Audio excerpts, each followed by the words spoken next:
Well, we're going to be talking more about cyclonic storm Petai over the next couple of minutes. Joining me here in the studio is Mr. K. Siddharth, an expert environmentalist. But I'd like to go across to my colleague John Praveen, who's right now on the ground in Bakalapuri Rehabilitation Center.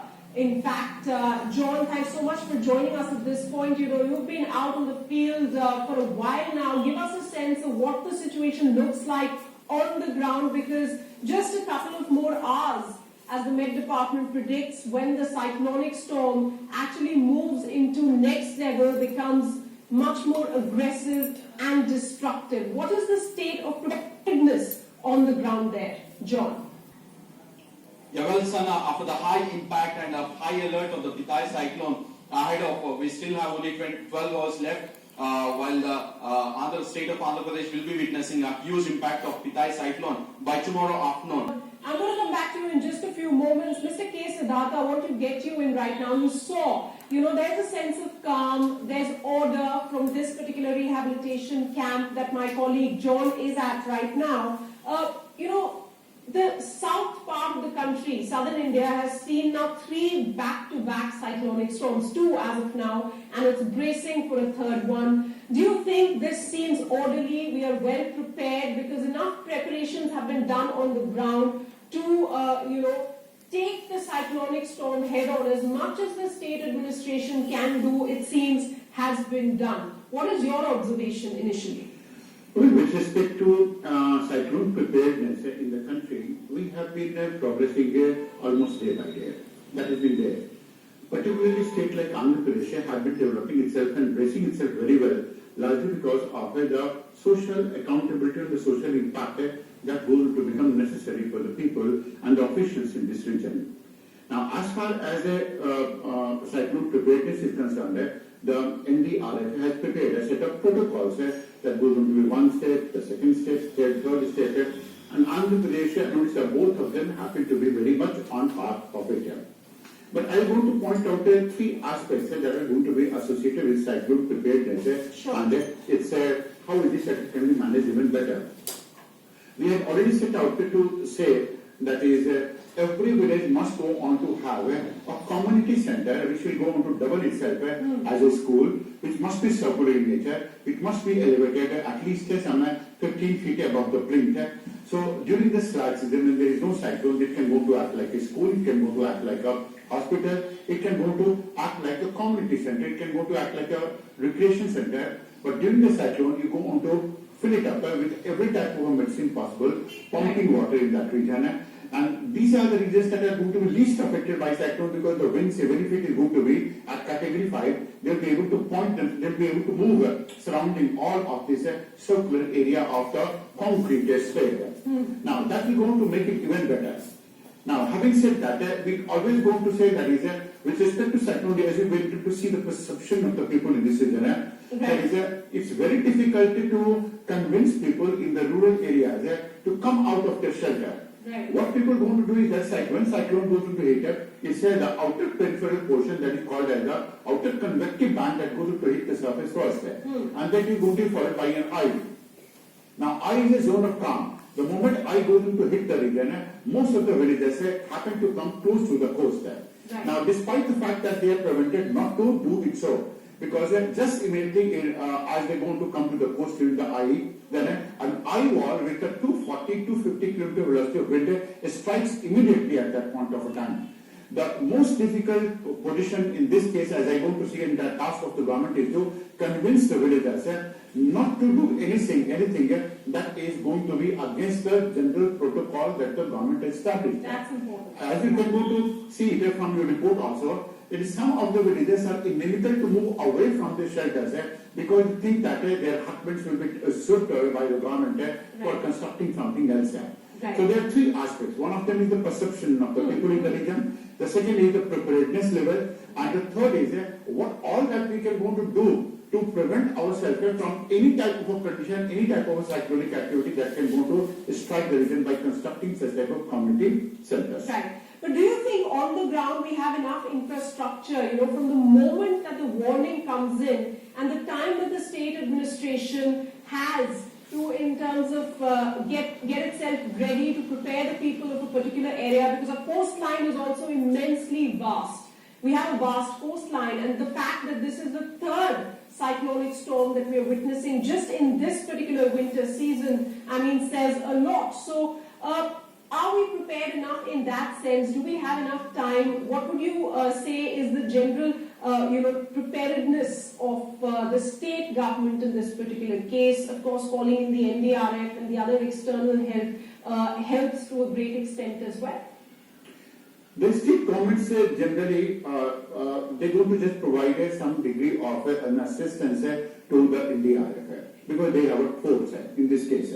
And 12 hours in some cases is to a place which is not going to be affected by these cyclones, particularly the eye wall of the cyclones. The moment they are going to be away from it, you can go to bring them back. And 12 hours of time, it means even at a normal speed of 40 kilometers an hour, they can go to be 500 kilometers away from that place. Right. And you have to move them just 200 kilometers away from the coast so that they are safe. And the biggest problem in this case is not exactly the immediate management of it. The bigger management is going to be associated with the way their hutments and the rooftops and other things are constructed. Because if they are going to be made of tin, if they are going to be made of asbestos, they are going to fly off. And that goes into cause so much amount of damage, you can't imagine it. Most of the people are going to die because of this factor and also because of the fact that they are not able to listen. So from the perspective of preparedness, 12 hours is good. Right. Of course, we went on to forecast it 24 hours before that, but even 12 hours is good enough with the type of experience that NDRF goes on to be having it right now. Right. And they're going to be having enough amount of it, particularly the type of lessons that they've learned from Odisha, the type of lessons that they've learned from... I think that is coming into play. That's why perhaps we see a sense of calm and preparedness to take on whatever nature has to offer in terms of tomorrow, because tomorrow afternoon is when the cyclonic storm is set to hit the coast of Andhra Pradesh, and one of the most affected districts is likely to be Kakinada, where my colleague John Praveen is standing by. John, you're at this particular rehabilitation center. We are talking about preparedness. What are the officials saying? Are there enough people already coming into the rehabilitation center, or is there still lack of awareness among the locals over there, and still lack of understanding that they should be moving into a rehabilitation center rather than staying in danger zones, because these are considerably safe zones if you compare them to the areas near the coast, and this particular rehabilitation still seems to be quite deserted. Well, definitely, Sana, we can definitely say that there is a huge lack of awareness among the people. While the government of state Andhra Pradesh is taking 100% all the precautions to avoid even a single death of a person, it has been constantly monitoring all the situations ground to ground, minute to minute, while ordering the local bodies to excavate people. And there are situations with after speaking to the VRO, he has been personally saying that even after sending a bus to the localites to excavate people, the localites are still not ready to move to this particular rehabilitation center, because people feel it as a threat that after once excavating people from that location to the rehabilitation center, the people are feeling that the government would use this particular land for some other development or avoid people from staying there, Sana. While even after speaking with the localites, they say that we are not announced, the proper announcements are still not being made. While even after speaking to the MRO, he says that all the necessary measurements are taken, all the announcements are already clearly made, Sana. Right, John, I'm going to come back to you. Just stay on with me now.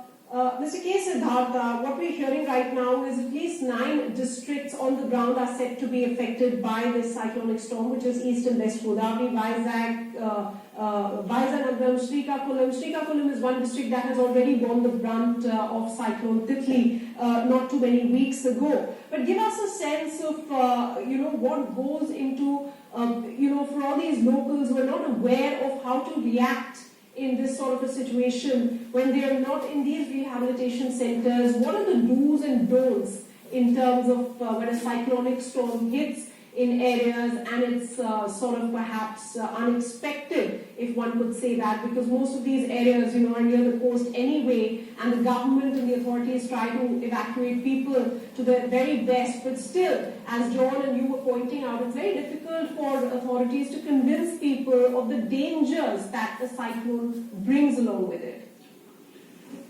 See, it's not too difficult to understand the dangers because these people have borne the brunt of cyclones and cyclonic activity not once, not twice, so many times, because the entire of the eastern coastal of India goes going to get affected by these type of cyclonic activities off and on, particularly during So you're saying despite being aware of the dangers, they still choose to maybe stay back?